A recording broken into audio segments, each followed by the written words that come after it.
नमस्कार साथियों, career point शिक्षालोजी के यूट्यूब चैनल पर आपका स्वागत है। साथियों, कल मध्य प्रदेश पुलिस आरक्षक भर्ती परीक्षा के एडमिट कार्ड कर्मचारी चयन मंडल ने जारी कर दिए हैं और इसके जारी होने के साथ ही मध्य प्रदेश पुलिस परीक्षा का काउंटडाउन शुरू हो चुका है। जी हाँ, 12 अगस्त से ये परीक्षा आयोजित होनी है और लगभग 1 माह तक ये परीक्षाएं 3 शिफ्ट के तहत चलेंगी, आयोजित की जाएंगी।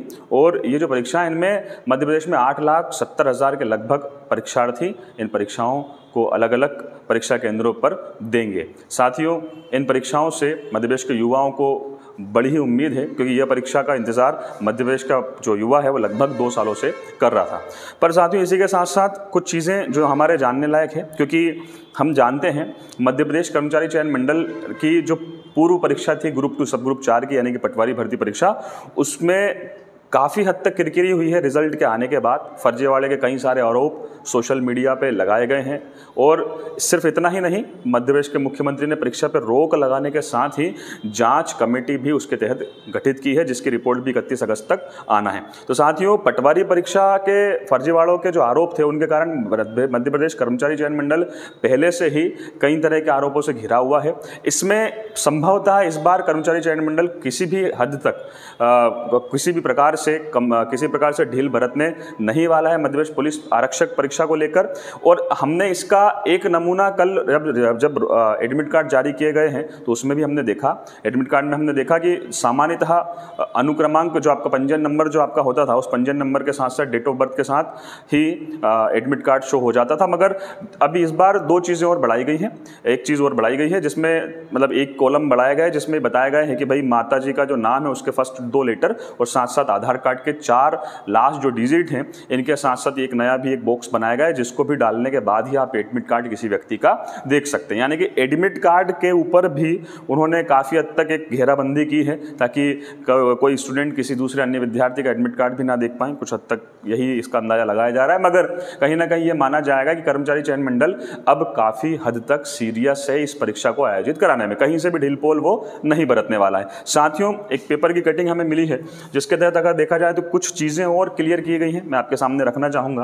पुलिस आरक्षक भर्ती परीक्षा में अभ्यर्थियों से उतरवाए जाएंगे जूते मोजे बेल्ट, 4 स्तर पर होगी परीक्षा की मॉनिटरिंग। तो जैसा मैंने आपसे कहा, किसी प्रकार की लापरवाही कर्मचारी चयन मंडल इस बार इस परीक्षा में नहीं बरतना चाहता है, क्योंकि ऑलरेडी छवि जो है वो बहुत हद तक प्रभावित हुई है, पिछली परीक्षाओं से नुकसान पहुंचा है छवि को। तो साथ ही यहाँ पे अगर हम देखेंगे, कर्मचारी चयन मंडल द्वारा आयोजित पुलिस आरक्षक भर्ती परीक्षा की प्रक्रिया शुरू हो गई है। इस बार अभ्यर्थियों से परीक्षा केंद्र के बाहर ही जूते मोजे उतरवाएंगे। तो आप एक इस चीज़ का तो याद रखिएगा। दूसरी चीज़, बेल्ट भी प्रतिबंधित रहेगा। ऐसा इसलिए किया जा रहा है ताकि अभ्यर्थी नकल सामग्री नहीं ले जा सकें। तो साथियों, जूते मोजे या किसी प्रकार का जो आपको हेयर बेल्ट वगैरह, हैंड बेल्ट या इस प्रकार की कोई भी चीज़ अगर आपके पास होती है तो आप उनको लेके परीक्षा केंद्रों में प्रवेश ना करें। ये चीज़ आप पहले से इनकी व्यवस्था करके जाएँ। इसके अलावा यही नहीं, 4 स्तर पर मॉनिटरिंग भी होगी और पटवारी परीक्षा में हुई गड़बड़ी का असर इस परीक्षा पर देखने को भी मिलेगा। साथियों, इंदौर में परीक्षा के लिए 7 केंद्र बनाए जा रहे हैं। 12 अगस्त से शुरू होकर करीब महीने भर चलने वाली परीक्षा के लिए इंदौर में 7 केंद्र बनाए गए। 14 दिन इनमें से 3 शिफ्ट में और 14 दिन बाकी के 2 शिफ्ट में पेपर होंगे और लगभग 1300 के आसपास अभ्यर्थी हर शिफ्ट में एग्जाम देने वाले हैं। तो ये कुछ चीज़ें हैं। इस परीक्षा में बहुत सख्त चेकिंग के बाद ही अभ्यर्थी को भीतर जाने दिया जाएगा।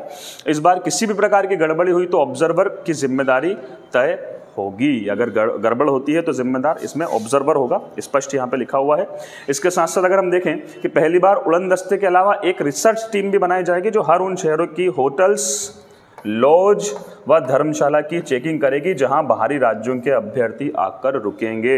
वेरी इंपॉर्टेंट चीज़ है। हर बार सिर्फ एक उड़न दस्ता होता था, जो उड़न दस्ता अलग अलग सेंटरों पर जाके और जांच करता था कि भाई कोई नकलची तो नहीं है। मगर इस बार इसके अलावा एक टीम और बना रहे हैं, जिसको रिसर्च टीम इन्होंने कहा है। और रिसर्च टीम शहरों के अलग अलग जो होटल्स, लॉज और धर्मशाला हैं, इनकी चेकिंग करेंगी, ताकि अगर कोई आपराधिक प्रवृत्ति का व्यक्ति वहाँ होता है या इस प्रकार का गिरोह जो अगर एक्टिव होता है, जो फर्जीवाड़े कराने का काम करता है, तो उनके ऊपर भी लगाम लगाने का काम यहाँ पे इसके द्वारा किया जाएगा, रिसर्च टीम के द्वारा। साथियों, इसके अलावा शक होते ही ऑब्जर्वर को देंगे सूचना। यानी कि सोमवार को इसको लेकर भोपाल में एक बहुत महत्वपूर्ण बैठक हुई है।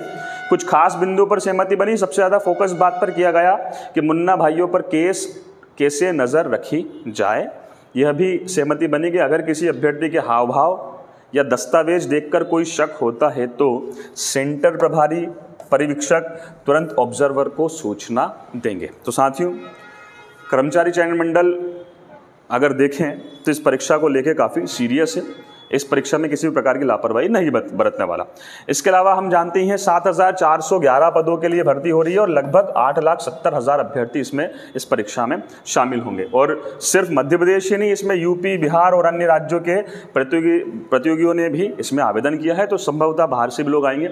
साथियों, ये है मध्य प्रदेश पुलिस आरक्षक भर्ती परीक्षा के लेटेस्ट अपडेट। कल हम आपके सामने एक वीडियो लेके आएंगे जिसमें हम बात करेंगे कि संभावित कट ऑफ क्या रह सकता है, या यूँ कहें कि संभावित कट ऑफ आपका परीक्षा के बाद फिजिकल में जाने के लिए आपको कितने मार्क्स संभावित आपको चाहिए, चाहे आप एससी से हैं, चाहे एसटी से हैं, चाहे ओबीसी से हैं, चाहे जनरल से। तो अगले वीडियो हमारा कल आएगा, कल निश्चित ही आप देखिएगा और संभावित कट ऑफ के हिसाब से अपनी तैयारी को मजबूत करिएगा और मध्य प्रदेश पुलिस भर्ती चयनित होने का जो आपका सपना है उसे पूरा करिएगा। इस वीडियो को लाइक शेयर करना भी ना भूलिए। धन्यवाद।